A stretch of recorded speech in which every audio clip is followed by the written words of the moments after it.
Good evening, everyone. Welcome to our regular session meeting of March 27th, 2003.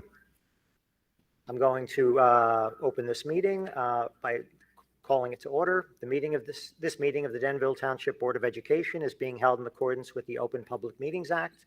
Notice this meeting was provided to the Daily Record and/or the Star Ledger of Morris County, has been delivered to the Township Clerk, and has been posted on the bulletin board of the Board of Education office and at each of the school buildings in the district. Roll call, please. Mr. Anderson? Here. Mrs. Adelis? Here. Dr. Moore? Here. Mr. Kim? Here. Mr. Cass? Here. Mr. Capello? Here. Dr. Arunajutesan sends his apologies. He had a work commitment, so he will not be here tonight. Let's move on to the Pledge of Allegiance. Oh, do you want to, should we, we'll pause and bring them in?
All right, well, thank you all for coming out tonight. And we know it's a bit of a crummy, rainy night, so we really appreciate your being here.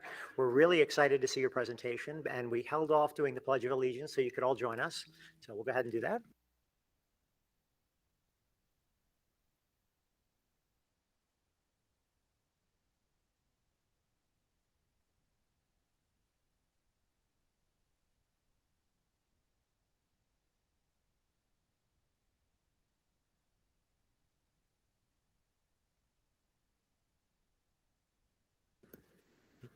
Yeah.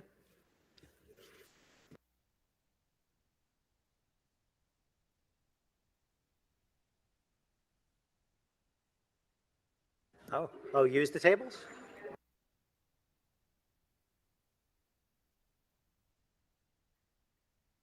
Okay.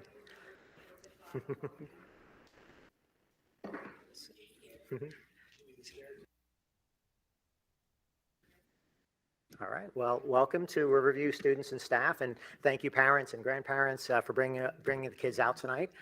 We are very excited for this presentation, so Mrs. Theodoropoulos, the floor is yours.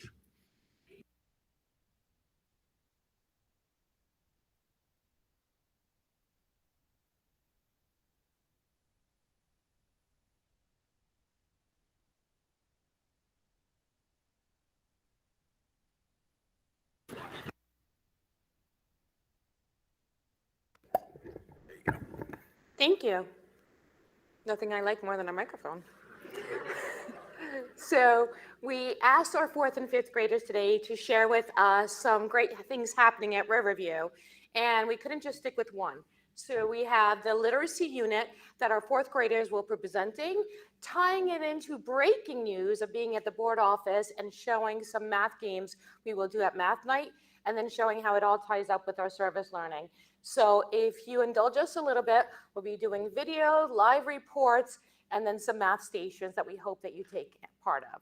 So without further ado, I'm asking our fourth graders to come up. All right. We'll say when we cue the video, right?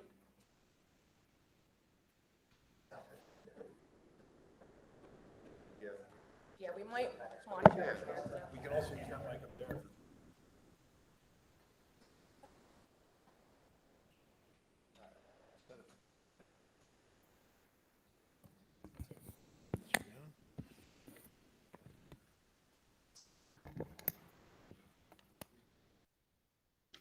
Hi, my name is Charlie from Mr. Cochio's fourth grade class at Riverview. Hi, my name is Wiley. I'm also from Mr. Cochio's fourth grade class, and this year we're able to study a new unit, journalism. We became journalists and noticed newsworthy events at Riverview. We captured the details by taking quick notes on the who, what, where, and when, and then wrote news reports. We also wrote feature articles, which gave us a chance to explore bigger topics by researching and observing and conducting interviews. One of my favorite articles that I made was about a brand new vending machine at the annex when a mysterious phone appeared. Here is my article. We were also able to record our news reports with real equipment from our teacher's sound studio. Here is my report from our class.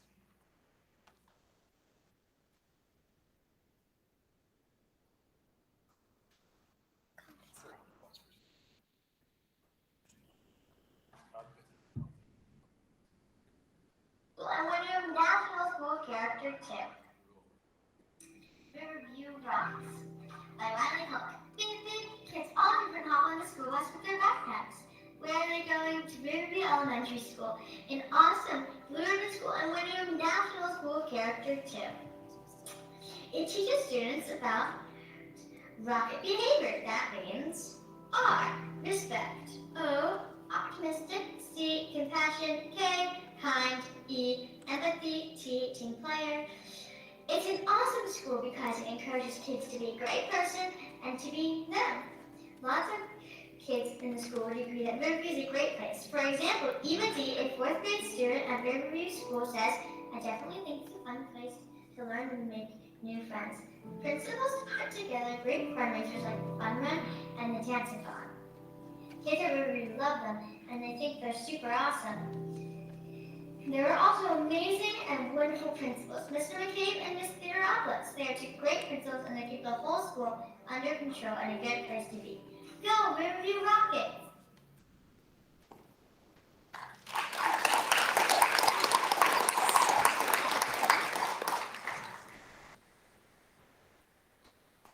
Thank you for learning about our new journalism unit. We look forward to writing more newsworthy events in Denville, Riverview, and the world.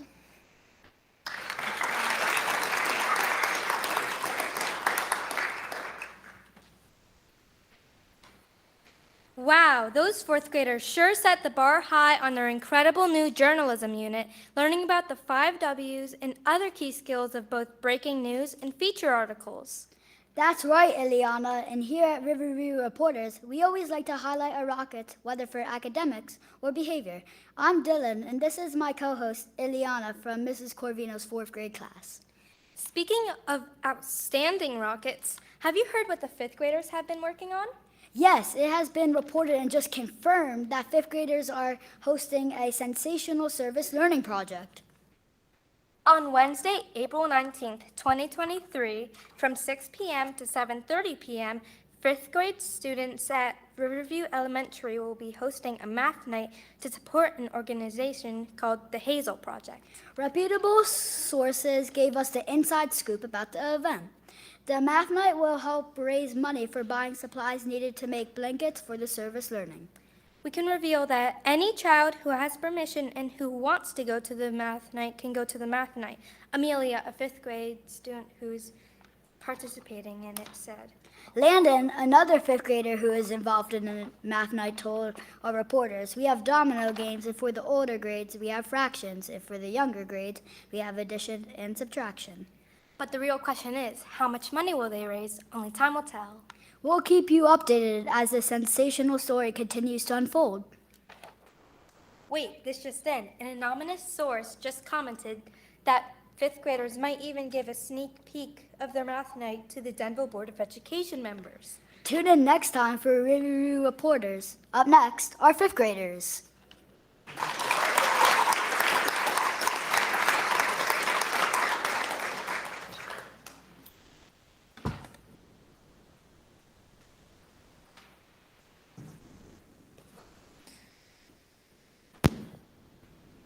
Good evening. My name is Quinn. Alongside me tonight is Alex and Fiorella. The 5th grade class is working on a service learning experience to support a nonprofit organization called the Hazel Project. Rachel Tanzola Sullivan, along with her husband Neil, founded the Hazel Project out of their Montville, New Jersey home. They collect donations that are mostly clothing items and other needed supplies and distributes them to those that are homeless or in need. As part of the Service Learning Project, we will be holding a math night at Riverview School on Wednesday, April 19th, 6 to 7:30 p.m. The math night will help raise money for the class to buy the supplies needed to make blankets to donate for the Hazel Project. We are excited to participate in this meaningful experience in student-led leadership and service. We are here tonight to share with you the math stations we will be doing at the math night. With the generosity of the Denville Education Foundation, at the end of math night, each family will be gifted a math bag of the games and manipulatives so they can play at home. The students will be playing their math games. Please feel free to join the students at their math stations.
Should we let them?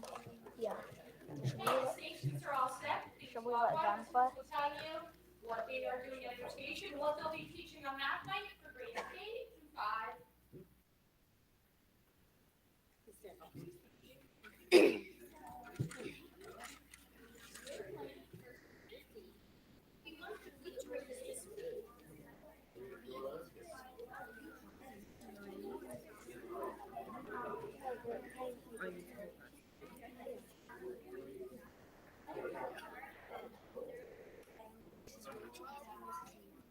Hi, Hi. what's this? This call. When you roll 5 dice, and if you, for an example, when you roll 5, Like the object of the game is to try and make like 10 out of like the dice. The numbers, got it. and then I would get Nice. like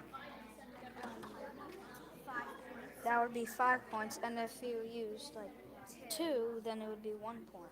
Oh, look at that. And like for example, if you got like 4 in a row, if you got like wait, So if I got 2, 2, 2, 2, and 2, how many points do I get? you would get 10. 10 points if you- if I roll and if- all 5 dice? Yeah. That would be good. This That is would have to interesting, huh? be some high probability of that. I don't know.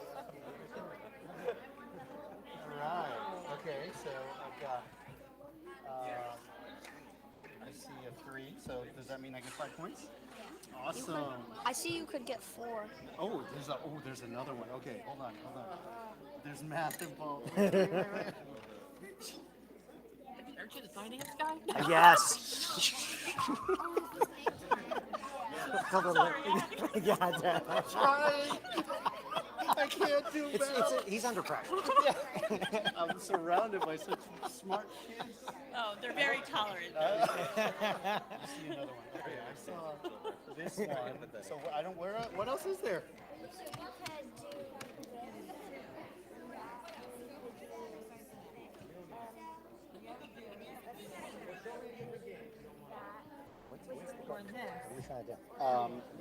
Total 10. Okay. And how many dice? Oh, how many variations of?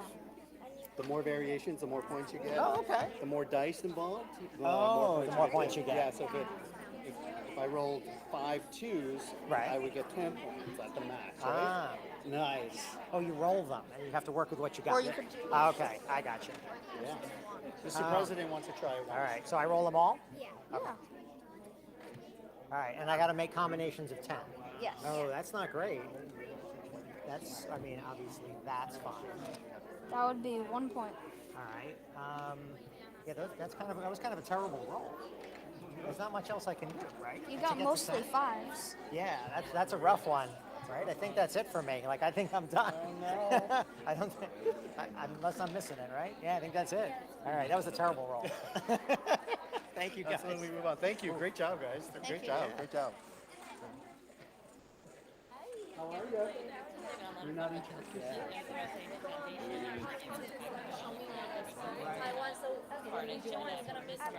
So it's called.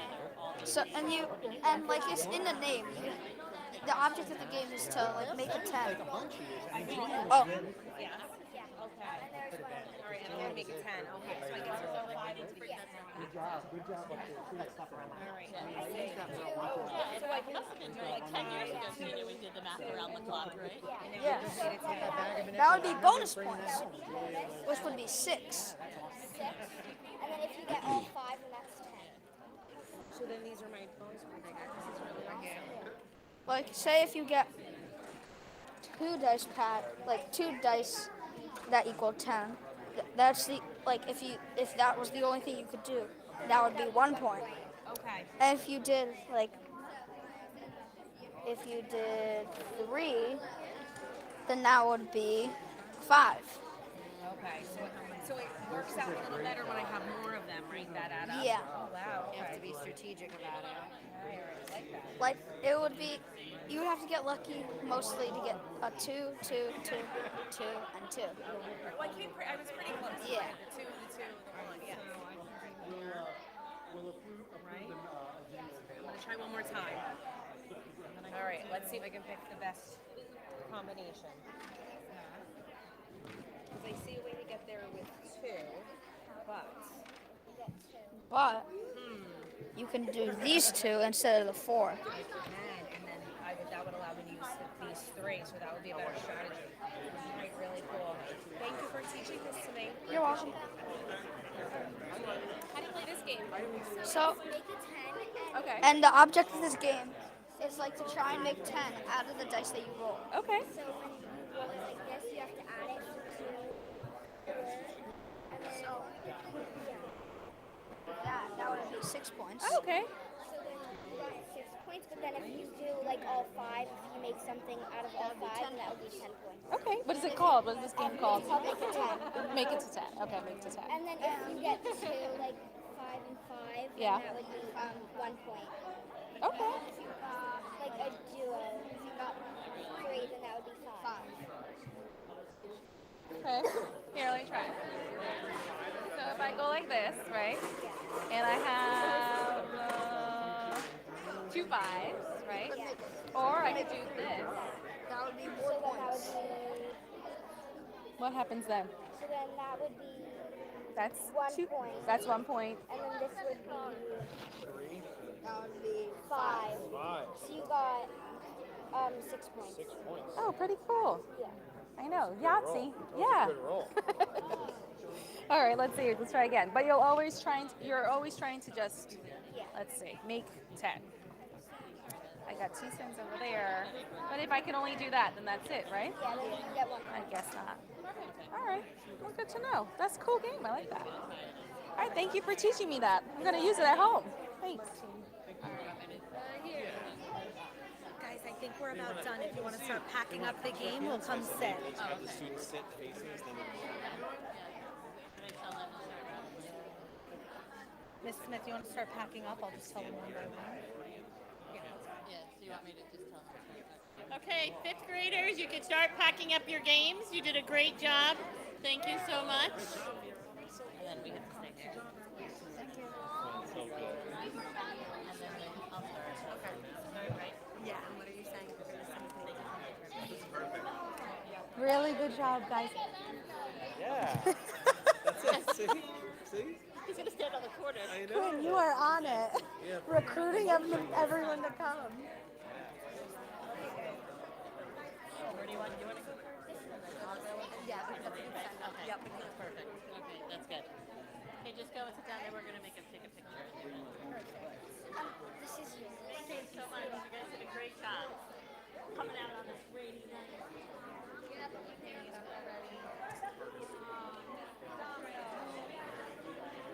Get back in your seat. If you're asking where my mom and dad is. All right, 4th and 5th graders. We're going to have you sit down for a minute.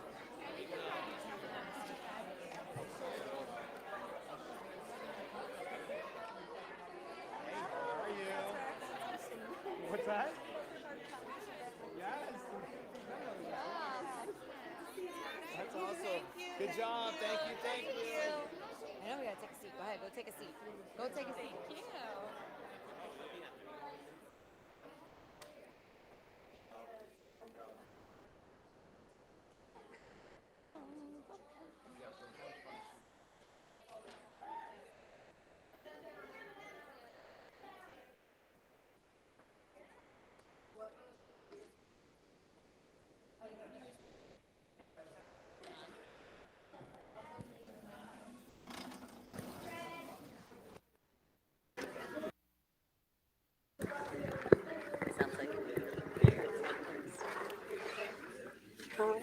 Well, thank you, board members and our 4th and 5th grade presenters and parents and community for joining us.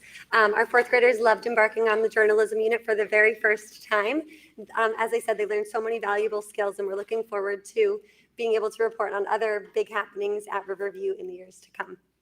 Thank you for coming, and thank you 5th graders for organizing and doing all this, and the 4th graders for sharing your journalism with us. We'd like to invite everybody that's here tonight to come out April 19th, 6 to 7:30 to support our service learning project and join us with all of our math night games. Thank you.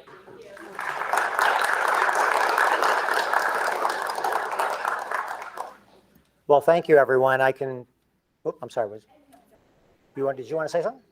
Oh, you want to get all of them up here for a picture? Good idea. Yeah. There's some that can't be photos. I got it. I already took some. I took some from different angles.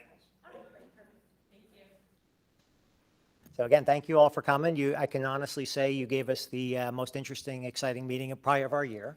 So, with that, we're going to proceed with our meeting. We're going to be talking about the budget. You're all welcome to stay, but we understand it's a school night, so we want to thank you again for coming. Have a good night. Thank you, everybody. Great job. Excellent job.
Okay, well, that was fun.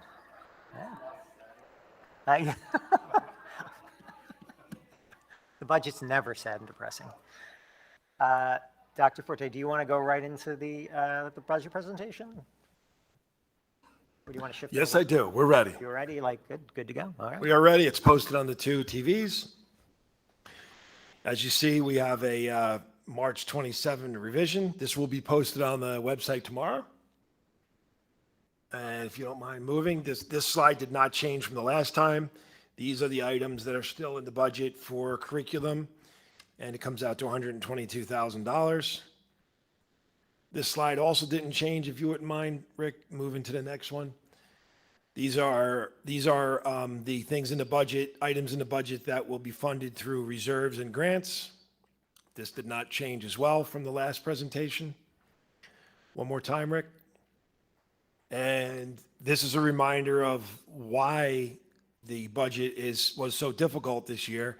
And Mrs. Gorowski was able to win an appeal to keep our waiver to allow us to go over the 2% cap to deal with some of these increases that are on here. As you can see, these add up to $2.5 million, and our 2% cap is only around $600,000. So the math just doesn't work. So for a little while, we had a contingency plan of what we would have to cut to get down to what was allowed for us to raise the budget, which was about 5%. And that meant we had to cut about $325,000 from the budget. So the last budget we presented to you had a cut of $325,000 from the budget we're presenting right now. That would have required some staff cuts. Good news is all of the money that we needed to allow us not to make these cuts, we have, and our budget will be able to fund what we all wanted it to fund. And I know when I explained to the board members and committees the types of things that would have to be cut, no one up here, not one person, wanted to cut any of the things that we listed. So it's a good news that we're able to add that money back in. Next slide, please. These are our reserve balances, but you can remember the capital reserve balance will go back up when we get our money back from the grant, which is about $2.9 million, Damaris, am I right? Somewhere around there? The money we're getting from the grant, it's about 2.9. 2.9 million. So that money, our reserve numbers will go back up. We don't like to see a 5-digit number for our reserves. We're more like a 7-digit number. So right now it will go back up. Next slide, please, Rick. And this is the slide that changed due to the fact that we're able to add back the money that we needed to cut from the budget to make a balanced budget. But then Damaris was able to get win the appeal. So now we have an increase of 6.02%, which is a $133 a year increase on the average house. Now, I would like to take a minute to just say that over the last few years, dealing with COVID and all the increases in expenses, we were still able to hold our budgets down in the below 1 digit, so like about a 0.5% increase. So now all those things are coming together, right? Let's just go over some of the things. We increased our mental health program. Let's go back 2 slides, Rick. We increased our mental health program. We have the security program has grown. The big thing is we took on a building, if you remember that, and we did all of that within our budget, and we were able to stay under the 2% cap. So now we do have to make up for that now because all these things are kind of coming together with the things on this slide between health benefits increases, salary increases, special education costs, fuel costs, all these things come out to $2.5 million. And therefore, if you don't mind going forward too, Rick, we are back to this yellow number at the bottom, which is $133 per year on the average house. And Rick, one more slide. So this slide didn't change, but we can just talk about it a little bit again. We are getting a grant for $2.9 million for HVAC upgrades. There's plenty of funds in here for repairs and upgrades. We're funding our behavioral services program, which has increased over the years, where we have 3 people in our schools, 1 in each building, and that continues the costs continue to rise. Also, even our lunches for the economically disadvantaged students continues to rise as everything is rising. We also have money in the budget to hire a behaviorist and a new special education teacher to provide some more special education services. And a reminder to everyone that this next budget is our last year to use COVID relief funds, the ESSER money, meaning anything that we funded that is going to recur. And one of the things on there is our summer program for regular education students is being funded with ESSER. So if we want to keep that in the budget, we will have to find room in the budget next year. And also, we're continuing to lease our former St. Mary's Prep building for the Riverview Annis for grades 4 and 5. And that's my presentation, and I'd be happy to, if the president is okay, if there's any questions from any of the board members, I'd be happy to answer anything you have, and I might have to defer to Damaris as well. Thank you, Steve.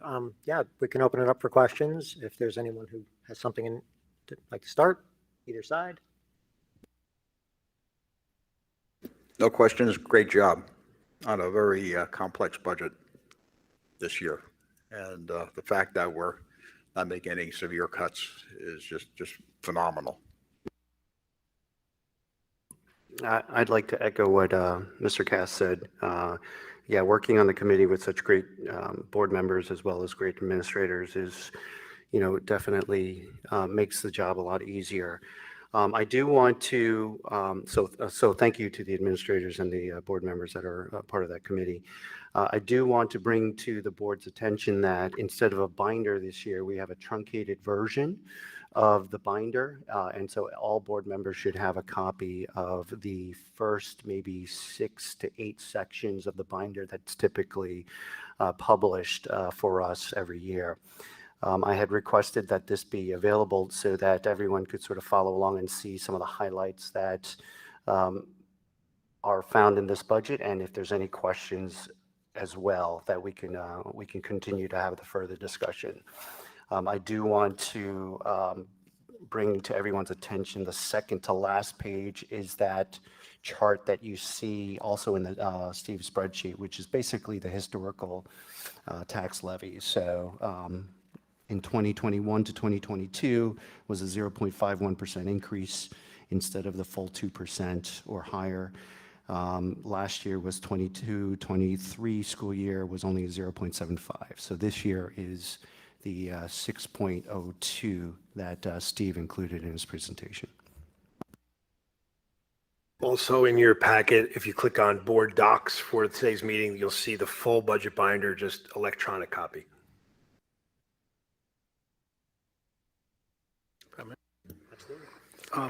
Mrs. Gorowski, Dr. Forte, quick question. With the increases in special education costs we're seeing, would we potentially see an increase in state aid next year? I know it's only pennies on the dollar we get on state aid compared to our cost of those, but would we potentially see a small increase in our state aid for that?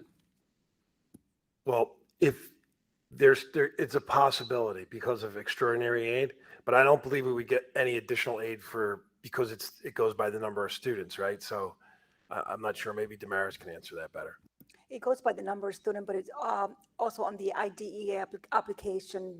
The more out of district placement we have, the more grant we'll be receiving as well too. And we did receive in the 23-24 school state aid money. We received an increase on state aid special education amount. And that IDEA is federal, is that correct?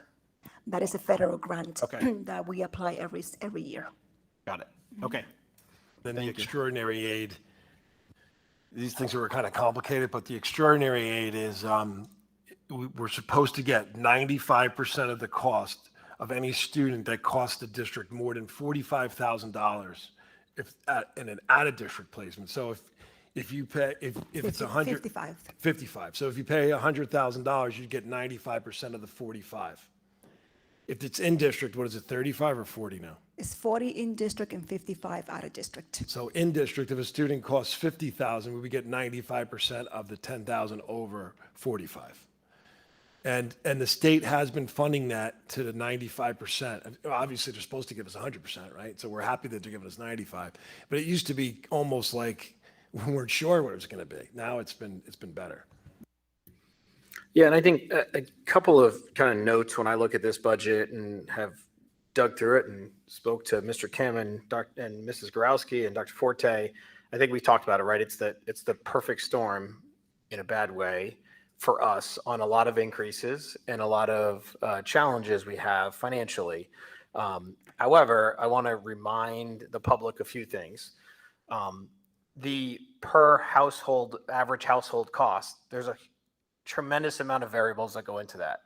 In fact, there may be things in the next year or so that change that, right? Based upon the ratables in town and things that are going on. And I'm not referring to new residential construction, but other legal agreements that come to an end, or whether they're pilots or things like that. So there's a lot of things that go into how that is evaluated. Some of those are what's in our control is our budget. And I think that's the important piece to keep in mind, because there are times when we've been at 2% and it's been a $150 increase. And this year we could be at a 6% with 133. So that number varies every year. It's kind of sometimes hard to kind of put your finger on exactly how we can affect it. So I think what we can control is the controllables of the budget itself. I want to remind everybody that we have zero debt for this district, so we have not gone to referendum for roofs or security vestibules or HVAC projects. I mean, we have done a tremendous amount of infrastructure work within the buildings that many, many, many other districts in the state would have gone to referendum for, and we have made a conscious decision not to do that.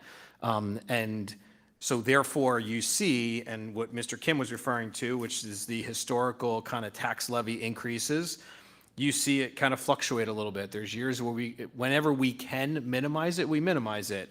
And obviously this year we've run into some challenges, but I say all the time, it's one of the hardest things you can do is balance a budget that has a 2% cap within a budget where 85% of your budget goes up greater than 2%, and probably 100% of our budget went up greater than 2% this year, because it's not one thing that we purchase, not one staff member that we have, that's not more than 2% up going into this year than they were last year. So I think the challenges are always there. I think that whenever we can, we try to minimize the cost to the taxpayer. And this, I can tell you, I know for sure that every line item here was scrutinized. At the end of the day, we're not going to cut on security. We're not going to cut on staff. We're not going to cut on instruction and program. We're not going to cut on technology. Those are things that we need in our district, and we continue to fund them at the level that's appropriate for our district. So it's always challenging. It's never fun for me to think about us approving a budget that's at 6%,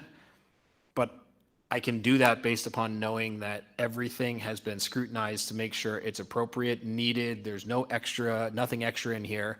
And in fact, it scares me when I look at our reserve budget going down to under $100,000 even for a short time. And I know that's only until we get that grant money back, but gosh, it scares me because we've never been at that level, because we've had a conscious decision to put that reserve level at an appropriate level to be ready in case we need anything in an emergency, and also be able to, because if we didn't have that money in reserve, we wouldn't have gotten the grant. So that's an important thing to remember, that when we think about what the appropriate level is for those reserve budgets, I think we need to make sure we keep that in mind. And I thank Mrs. Gorowski, the Finance Committee, Dr. Forte, Dr. Cullis. I know that it's never easy to look through, and everybody wants a certain level of different things in their budget. And I know we always make appropriate cuts to make sure that we get to the right level. And I thank everybody for the hard work they've put in. Thank you. And anyone else? I'm not sure anyone can follow that. That was probably a master class in budget summary. Thank you, Mike. No, I mean that sincerely. This was certainly for me the hardest budget cycle I've been through as a board member. I want to thank the administration. I want to thank everyone who contributed to putting the budget together. I also want to thank each of you for your engagement and analysis and studying what we've been given. And yeah, same thing, Mike. I feel very comfortable approving this budget, even though it is an uncomfortable budget to approve, and 6% is not obviously where any of us want to be. But I feel comfortable that everyone has done the hard work to get where we are, and that this really is the best we can achieve with all of these extraordinary circumstances. So again, just kind of blanket thank you to everyone who was involved. I really appreciate it, and I know everyone else does too. And at the April 24th meeting, we'll be doing the last presentation on the budget and also approving the final budget. Just one more quick note. One of the reasons, and Dr. Forte's got the slide up right now, one of the reasons that we can go above 2%, because as everyone probably knows, there's a 2% cap. So probably some people at home, if you're thinking about it or you're looking at these slides later, you're wondering how in the world can you go above 2%? But part of that, and it's the second line item here, is banked cap. I want to remind everybody, the only reason we have bank cap is because we went below the 2% cap on the 2 previous years. I think it's 2 years. Is that correct, Mrs. Growski? 2 years back or 3 years? This is 2 years ago. 2 years, okay. So that's the reason we were able to do it. It was $200,000 from 2021 and 400 and change from 22, 23. Got it. So that's one of the reasons, and obviously the health insurance waiver, just so everybody understands that, and Dr. Forte referred to it, that is a waiver you can apply to the state for going above the 2% cap based upon a health insurance increase greater, a significant level. So that was an additional waiver, and then we were able to get the adjustment waiver for the, enrollment adjustment waiver for the additional enrollment too. So just for reference, I think the bank cap is really important for everybody to understand that we have that available because we were very fiscally conservative the last 2 years.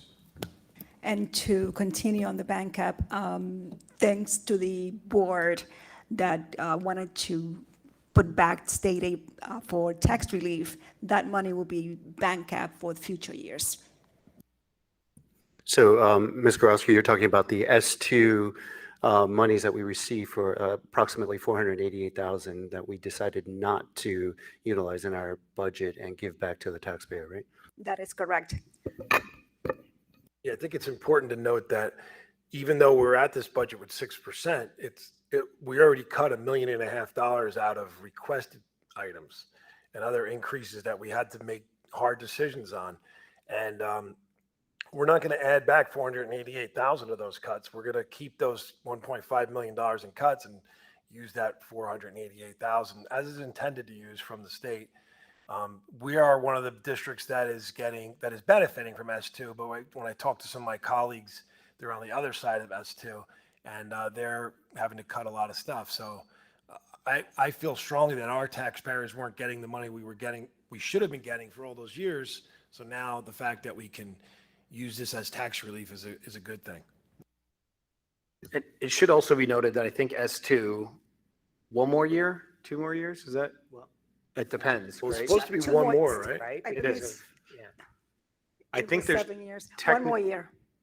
But I think there's some interesting facts out there, and there's the districts that were on the opposite side of S2 believe that they got extra cuts because we got extra money. So just like we got even more than we potentially thought we could have gotten, I think that unfortunately the state aid formula is like a Pandora's box that nobody can figure out. That we have to be ready for not getting that, is what I guess I'm trying to say. We may be done with kind of additional S2 funding, and even if we aren't, it's only 1 more year and then it comes to a stop, right? The additional aid, we get our appropriate aid, which is great. And just as a reference, we can't go back and get the money we lost. So it's never going to make up the difference, but at least we get what we appropriately deserve. Okay. Well, thank you, Dr. Forte, for the presentation. As you mentioned, the next presentation will be on the 24th, the public hearing and the full budget presentation. We'll look forward to that. Did you want to proceed into the rest of your comments, or did you want to skip? I'm ready. Okay, you're up. Okay, so our strategic planning update, the plan will be presented to the public at the May 8th board meeting, and that will be with Charlene from the NJ New Jersey School Boards Association. So plan on that. We'll have Charlene here. How does everybody feel about June 12th for our goal setting meeting? It's a little earlier than we do, but she's not available at the last meeting in June. And our July meeting is a little bit into July, so I was thinking it might be better off doing that. I have it already scheduled for the 12th unless there's a problem, anybody doesn't want to do it then. So it would be the board's self-evaluation and goal setting for 23, 24.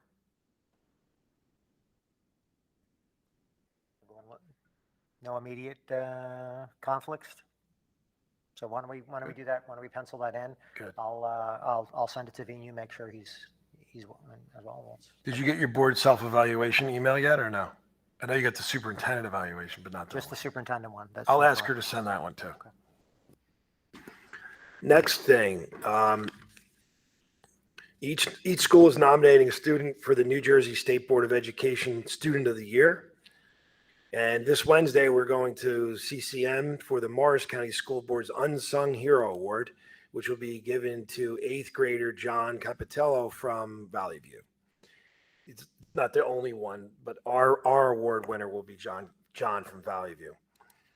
A 5th grader from Riverview, Conrad Posina, placed 3rd in the Denville Rockaway spelling bee, and then ended up taking 2nd place in the state. So that was a pretty good award.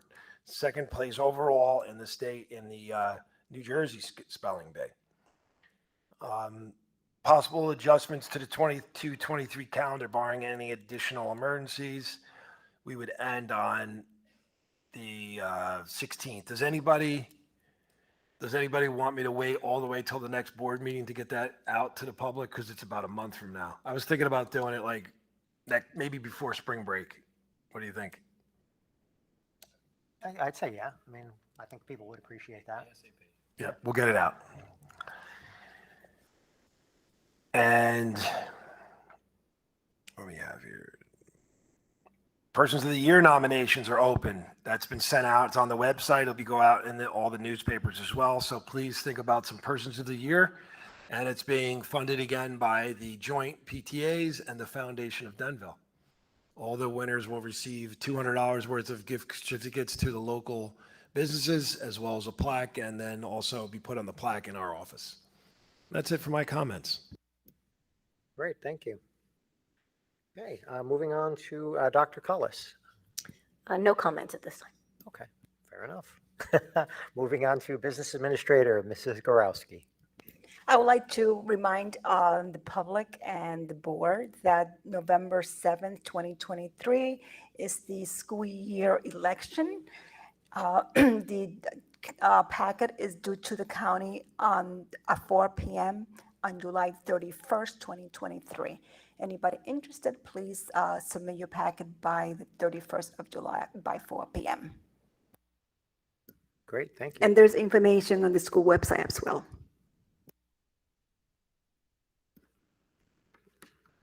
Great, very good. Okay, at this point, we're going to open up for public discussion. This is our first public discussion portion of the evening. This portion of the meeting is open to any individuals for the purpose of addressing resolutions on this agenda or matters that they find important to the Board of Education and is governed by Board Policy 0167. Prior to making a comment, members of the public are required to state their names, addresses, and subject matter of the comment. Comments are limited to 3 minutes per person. No participant may speak more than once on the same topic until all the others who wish to speak on the topic have been heard. Comments made by members of the public may or may not be responded to by the board or district administration. Any response that is provided will be made at the end of the public comment period after all comments have been heard. The board asks that members of the public be courteous and mindful of the rights of other individuals when speaking. Students and employees have specific legal rights afforded by the laws of New Jersey. Therefore, comments regarding specific students and employees will not be responded to by the board. The board bears no responsibility, nor will it be liable for any comments made by members of the public. Members of the public should consider their comments in light of their legal rights of those affected or identified in their comments and be aware that they are legally responsible and liable for their comments. All comments, questions, or inquiries shall be directed to the board president. Public session is open at 8:20 p.m.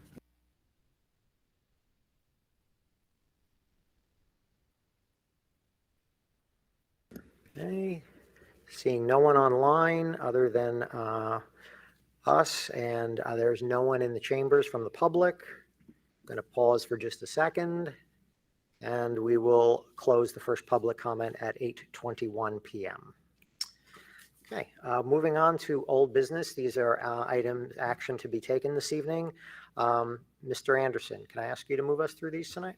Absolutely. Under item 3, old business, I'd like to move A, B, and C as a block. They include reports from February 2023, treasurer of school monies, board secretary report. Under education reports, item number B, there's number 1, report of student enrollment February 2023, and the report of health office February 2023, and the minutes of our work session and executive session it says February. There should be 2 February dates there, right, Mrs. Gorowski?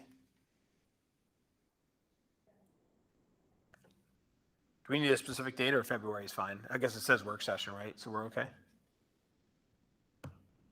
I'll include the date if everybody's okay with that Yes, I'm good for with the that. minutes. Yep. Our work session, executive session in February, as well as our regular session and executive session in February. I'll second. Thank you, Mr. Anderson. Thank you, Mr. Cass. I have the dates here if we want to write that in. February 13th and February 27th. Okay, Mr. Anderson, Mr. Cass, Thank are you. you okay with that addition? Yes, sir. Yes. Okay, great, thank you. Okay, any comments or questions on any of these items before we go to vote?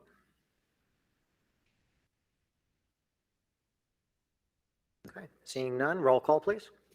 Mr. Anderson, Yes. Mrs. Sedalis, Yes. Dr. Moore, Yes. Mr. Kim, Yes.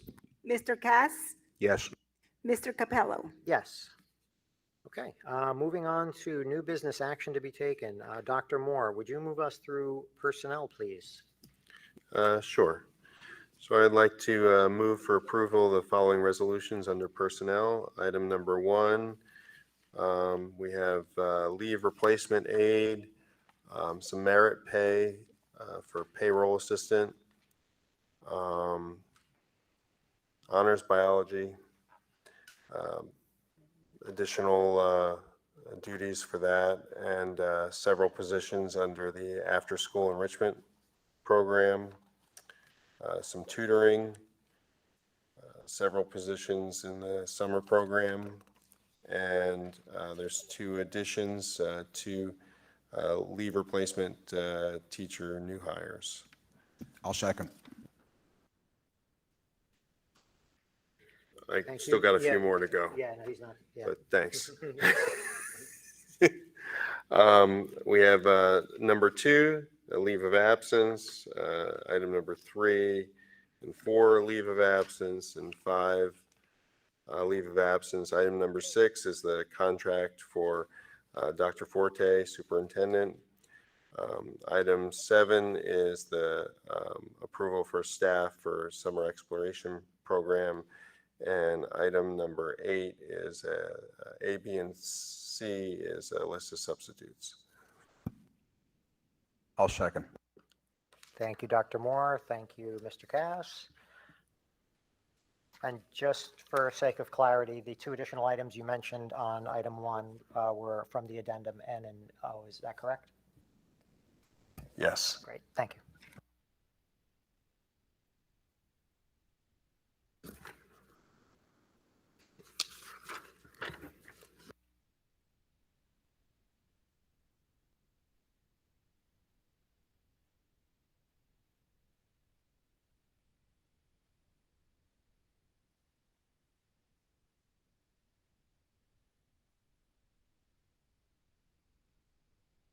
Any questions or comments on these items?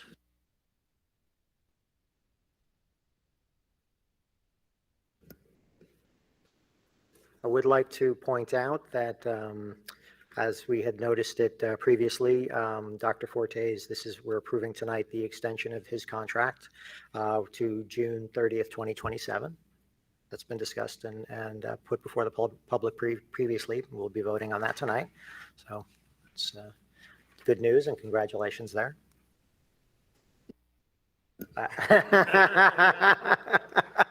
Let's not jinx it. Fair point.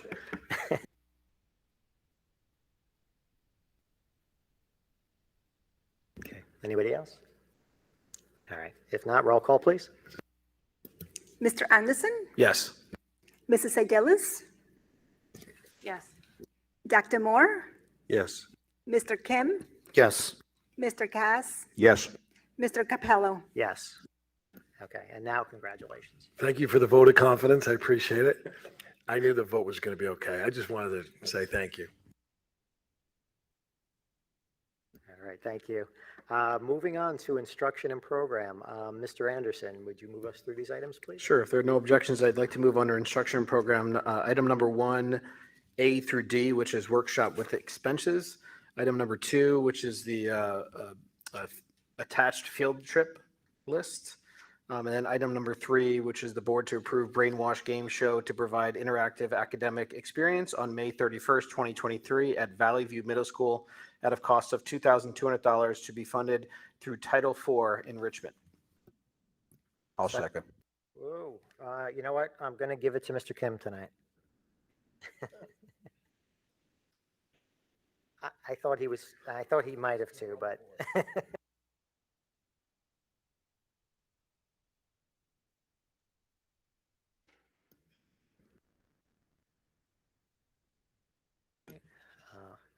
Any questions or comments here? All right, hearing none, roll call, please. Mr. Anderson? Yes. Mrs. Adelis? Yes. Dr. Moore? Yes. Mr. Kim? Yes. Mr. Cass? Yes.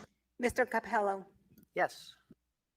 Okay, moving on to policy revisions. Mr. Kim, I think you did a great job last time, so I'm going to tap you again if you would like to move these. Sure, I'd be happy to. Under C, policy revisions, I motion that we approve the list of policies and regulations as seen in the agenda. The majority of them are for second reading and adoption, where the first two are actually to abolish the policies listed. And I also want to make note that the last two policies are new policies for first reading. Second. Thank you, Mr. Kim. Thank you, Mr. Anderson.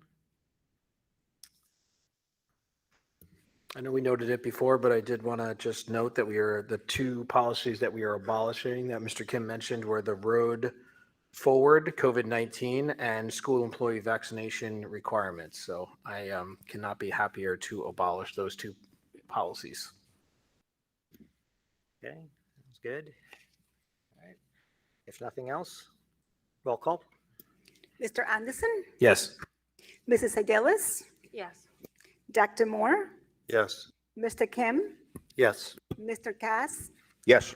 Mr. Capello? Yes. Okay, on to finance. Mr. Kim, it looks like it's back to you again. Sure, I'd be happy to. Under D, finance, I motion that we approve numbers 1 through 7 on the agenda. Number 1 being the list of checks as seen in the agenda on the table.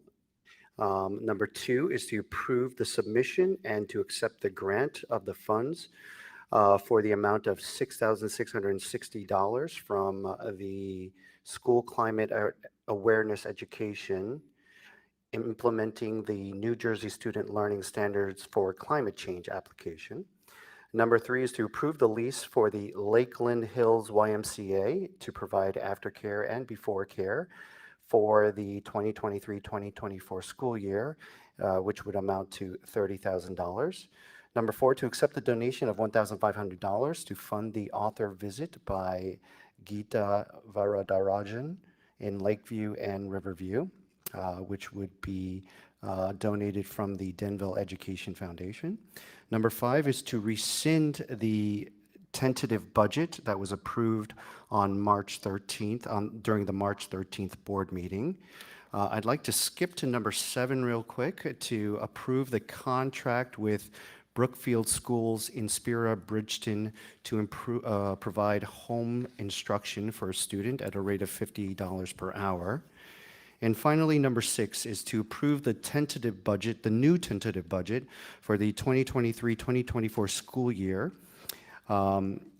using the 2023-2024 state aid figures, and the secretary to the Board of Education be authorized to submit the executive county superintendent for approval in accordance with New Jersey statutes. And the general fund would amount to $41,568,576. Special revenue fund of $362,862, totaling $41,931,438. Be it resolved that there should be raised for taxes for general funds of $34,705,112 for the ensuing school year of 2023-2024, and to advertise said tentative budget in the Daily Record following the form suggested by the New Jersey Department of Education and according to law. And a public hearing on the budget for the 2023-2024 school year that will be held here at 1 St. Mary's Place, Denville, New Jersey, on April 24th, 2023 at 7:30 p.m. Be it resolved that the Board of Education includes in the tentative budget the adjustment for enrollment in the amount of $376,029. The district intends to utilize this adjustment for supplies and materials necessary for the additional students. Be it resolved that the Board of Education includes in the tentative budget the adjustment for increased costs of healthcare benefits in the amount of $746,518. The additional funds will be used to pay for the additional increases in health benefit premiums. Be it resolved that the Board of Education includes in the tentative budget the adjustment for the banked cap in the amount of $185,336. In accordance with New Jersey Administrative Code, the district has fully exhausted all eligible statutory spending authority. The adjustment will be used for the purpose of necessary upgrades and improvements district-wide.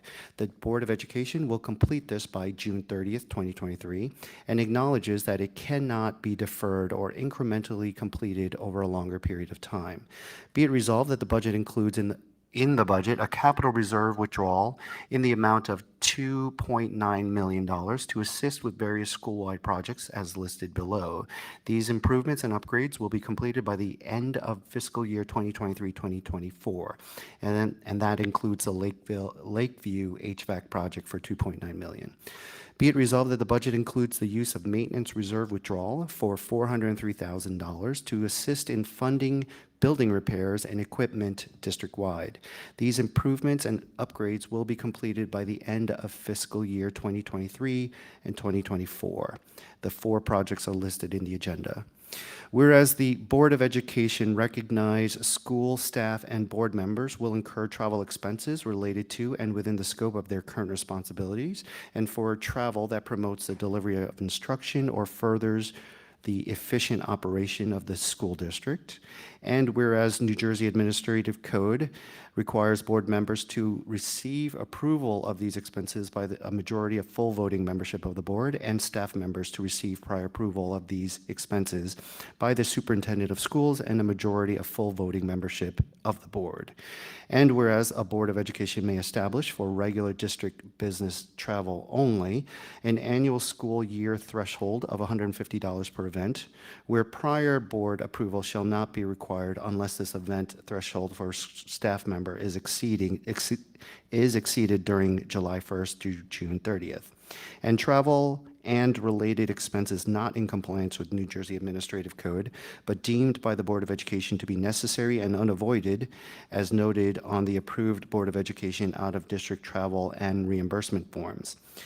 Be it resolved that the board approve all travel not in compliance with New Jersey Administrative Code as being necessary and unavoidable as noted in the approved Board of Education out-of-district travel and reimbursement forms. And be it resolved that the board include in the tentative budget travel and related expense reimbursements in accordance with New Jersey Administrative Code to a maximum expenditure of $27,900 for all staff and board members for the 2023-2024 school year.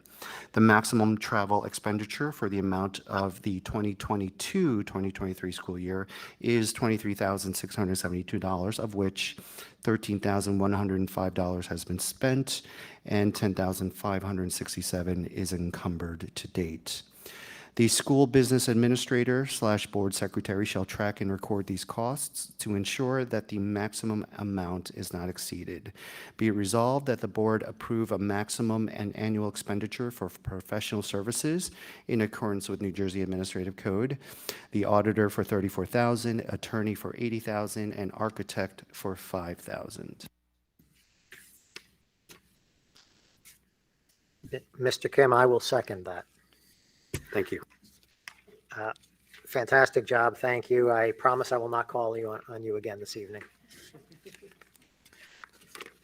I'd like to consider reducing the amount of language that's on here in the future.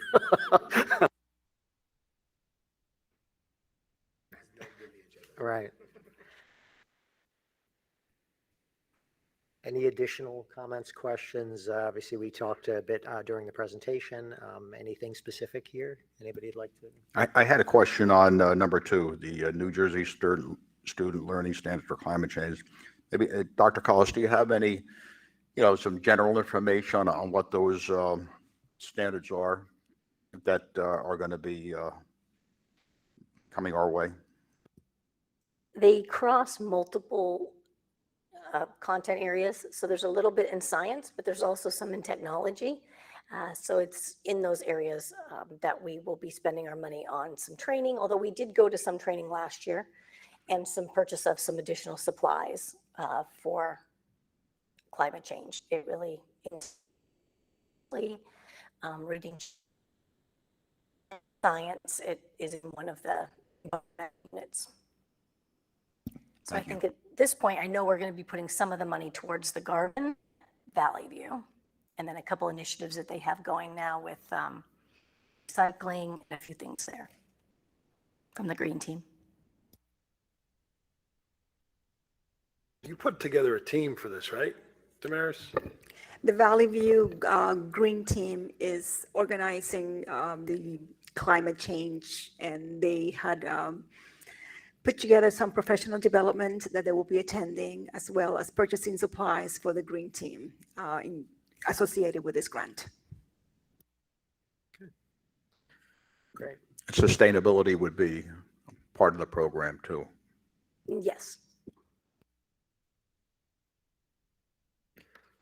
That's pretty much what the money is designed for, is the sustainability and the Green Team. And because the standards are not really significant that you would need a lot of money to teach what this change in the standard. It's mostly to purchase professional development and supplies towards those areas. All right. All right. Well, thank you. And before we vote, I just want to thank the people, the items here where there were donations involved from the Denville Education Foundation. And we're doing the lease with Lakeland Hills Y, which brings in $30,000 a year. And of course, this grant. So these are all great things that help contribute to reducing our expenses. So thank you for that. And if nothing else, roll call, please. Mr. Anderson? Yes. Mrs. Saidelis? Yes. Dr. Moore? Yes. Mr. Kim? Yes. Mr. Cass? No on the milk fund, yes on everything else. Mr. Capello? Yes. Okay, moving on to operations. Mr. Cass, I'm going to ask you to move us through these items tonight. I'll be glad to. Under transportation, we have one item for the board to approve, and that's to utilize our district school buses to transport children enrolled in the Denville Recreation Summer Plus program to trips to the Turtleback Zoo, Montclair State University Ice Arena, Randolph Rock Climbing, and Sterling Hill Mining Museum. I guess we got to be careful that they don't bring back any boxes from the trip. And under building and grounds, we have A motion to improve building facilities usage for the summer of 2023. We got the New York Yankees camp at Riverview and NFL experience camp at Riverview and Denville School enrichment, ESY and DLA program at Lakeview Riverview, no fee for that. And the Denville Recreation Summer Camp, no fee for that, and that's at Valley View. I should mention too that the Yankees camp and the NFL camp are money makers for our programs, so that's good. And then we have item 2.2, approve the attached use of facility request from the Kid Dance Caravan. 2.3 is to approve the Denville Township Library request to use Lakeview on Sunday, May 7th, 2023 for the reading program kickoff from 12:30 in the afternoon to 5 p.m. No fee assessment there. Item 2.4, that the board accepts the donation of a tree to Lakeview School by the Denville Green Team and the installation by Cashman Landscaping. And I guess we resolved some of the placement issues we had discussed in committee, where it's going to go. Placement of the tree? They're meeting about it this week with the landscaper and the green team and the building. So it's going to be the tree is only going to grow to about 8 feet. So it's not like a large tree. So they'll find a spot that it works. Guys, I'm gonna ask for a second before we continue the rest Second. of the discussion. Thank you, Mr. Anderson. Go ahead. That was it? Yeah, so long story short, it's not going to be close to the building or within a reasonable distance from the building, even No, just it 8 won't. feet. Okay. Okay. Anything else other than the tree anyone would like to discuss? The NFL experience, is that open to elementary school students? Yes, it's elementary. Both camps are. The NFL, the football camp and the baseball camp. We've been doing both for like 10 years. Last year, the Yankees skipped us. I'm not sure why, but now they're back, so that was good.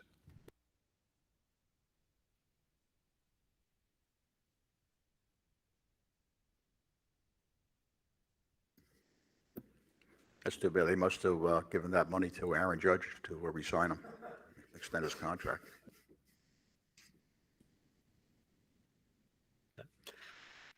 All right, if everyone's good, roll call, please. Mr. Anderson, Yes. Mrs. Adelis, Yes. Dr. Moore, Yes. Mr. Kim, Yes. Mr. Cass, Yes. Mr. Capello. Yes. Okay, that brings us to good of the cause. We don't have any committee reports, I believe, since our work session meeting.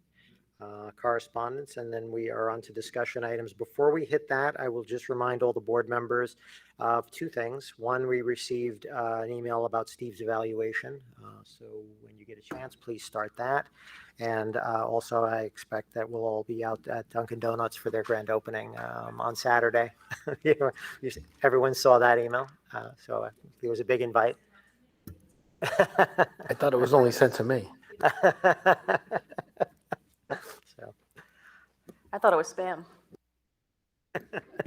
I had to look up the email, the person's name. I was like, whoa. I just want to thank the Lakeview PTA for putting together the tricky tray that was this past weekend. I did enter the raffle and I did win a bicycle that was donated by Superintendent Forte. So thank you for donating, and thank you to the PTA specifically. They put on an excellent, tricky tray. It's everything you didn't know you wanted. So I have these comments for the highlights, if you want to hear them. Superintendent contract through 2027, revised 23-24 budget with the link to the where it's posted. Riverview students presentation on math night and journalism, and the donations from the foundation, Green Team, and Cashman. sound good to everybody? Steve, just with the Riverview presentation, I would just add the note about when their math night's going to be too. The April 9th, was it? 19th. You know the date. Right. Got it. Perfect. And I think we tentatively set a goal setting with Charlene for the 12th. If anyone finds a conflict or an issue, please let me know as soon as possible. I just have two quick comments. Number one, I've had the great opportunity to be in a few of our schools recently, and I just wanted to comment on not only the look of the buildings, so we talk about that a lot, but more importantly, the culture within the buildings. Just the students are like, kids are walking, elementary students walking by me saying hello, head up. I mean, just what you would expect out of like young kids. And I know we've had a rough couple years with COVID, with the kids not being in school for a year or so. But I have to tell you that I've seen the school administrators using technology in a way that's different. The math exercises we saw today that they're going to be doing, I mean, just really creativity in the schools, but the culture in the buildings has just been phenomenal. When the last few times I've been in, I just wanted to thank the administration for everything they're doing to keep that culture in the right direction, and thank you for that. The second thing is just a quick comment about security. I think all of us have seen the events that transpired late last week at our local high school. And I've had an opportunity to talk to Dr. Forte, Mr. Capello. We've kind of talked quite a bit, and I just want to remind everybody from the public that we are all in this together. If you see something, if you hear something, if you think something's going on, please let us know. We cannot address things that we don't know about. I will tell you that things are addressed very swiftly from my experience with Dr. Forte, and appropriately handled. But kudos to the staff at our high school for identification of things. I think empowering our people in our buildings and our staff members and our students to identify and say something is really the key to this, because I've been surprised at how many people I've spoken to over the last few days that say they saw or knew something that they didn't say something to a staff member. And that is really scary. I mean, it is truly scary to think about that a student may have known something and didn't say it. That could have resulted in a complete tragedy. So even empowering our student and our staff to stand up and say something right away has been something I know Dr. Forte and Dr. Cullis, Mrs. Gorowski have really talked to our staff members about, but I would just reemphasize it. I know that Dr. Forte sent out a letter to our staff reminding them of a few things. We work very, very closely with the Denville Police Department, and they've been a phenomenal partner of ours. So I appreciate all the work they do. Once again, as I walk around the buildings, the police staff that are in our buildings, the police officers, are part of our staff. I mean, they have that same culture in the buildings that we do, but they're also there for our safety. And I appreciate everything that we've done in our district. We're not perfect. We're always looking to get better. If people think of something that we should be doing differently or better, please bring it to our attention. But I just want to remind the public that if you see something, if you hear something, please let someone know ASAP, and we will do everything we can to make sure that we're keeping everyone safe. Thank you, Mike. I appreciate that. And that's of course an excellent point. I would just add on to that, parents, guardians, talk to your kids, have the conversations with your kids. Don't put it off. Talk to them, find out what's happening. Even a simple conversation can make the difference. So, don't think you can do it tomorrow. Have those conversations with your kids whenever you can. It is important. Dino, if I could just add one more quick thing. I've seen a lot of information, not only about this situation, but other things that have gone on social media. And I would remind everyone that there are ways to address things. I would ask that the community really ensures that they rely on the information provided from different sources, whether it's during an incident or not even during an incident. I've seen a lot of misinformation. I've seen a lot of, I heard, I thought, I think, I might have, or the game of telephone where it changes along the way. And I think it's really, really important that in all situations, we are making sure that we've got the correct information going out. And there's nothing more detrimental to our messaging or the messaging from the school district than if people are spreading information that they think may be correct, but may have misinformation in it. So please, as you navigate social media, as many of us do, I would ask that that the public is very careful with the information that is put out, and that they always reach out to our staff. I know that Dr. Forte, probably even as most recently as late last week, responded to emails related to this subject, and I know that he's always available to answer. He was answering text messages from Dino and I late on Friday night, even about some questions we had on some security within our buildings and whatnot. So I just would ask everybody to be very cautious as they navigate social media on the information that is there, and ensure that it's coming from the correct sources. Go ahead, James. Yeah, if I may add to that, thank you both for your comments. I really want to communicate that I'm really encouraged by the sharing of knowledge and the sharing of the minds. I spoke with Dr. Forte earlier today, and it appears that they congregated and they were able to sort of figure out where certain gaps might be, et cetera. I do think that in the absence of communication, people might tend to grasp at whatever's out there. And I think that's one of the dangers associated with potentially a lack of communication. And unfortunately, this is something that we are sort of figuring it out as we go. So I understand that there's certainly some gaps and some hurdles that we have to overcome, but what's encouraging is that there's meetings and they're constantly reviewing protocols and seeing if there's any gaps. And so I want to thank everyone involved who takes these events and then tries to better our district where necessary. So I'm really encouraged by that. On a less serious note, I wanted to also share my experience of visiting Valley View. I believe it was 2 weeks ago, Dr. Colas, where I sat in on a great concert. The group is called Blues and Beyond, and it is a group based out of Connecticut who was basically tailoring a whole educational lesson behind the music and the history of music, specifically blues and jazz, and how it's really became a huge influence to modern day music, from Elvis to Mick Jagger and the Rolling Stones. So I thought this was a great way to teach. A different way to teach our history, our American history, a different way to teach, whether it's slavery or just different cultural elements from different parts of the country. I'd love to see if they could, and this is a 2-week curriculum, I believe. Correct me if I'm wrong, Dr. Colas. So. That's right. We're in week 2. This is week 2 of the residency. Yeah, so they kick it off with a concert, and all the 8th graders attend this concert. And I'd love to see if there's any way that they can take snippets of these lessons and maybe bring it into the different grades or even the elementary schools. But I thought this is their only 2nd or 3rd year doing this as well.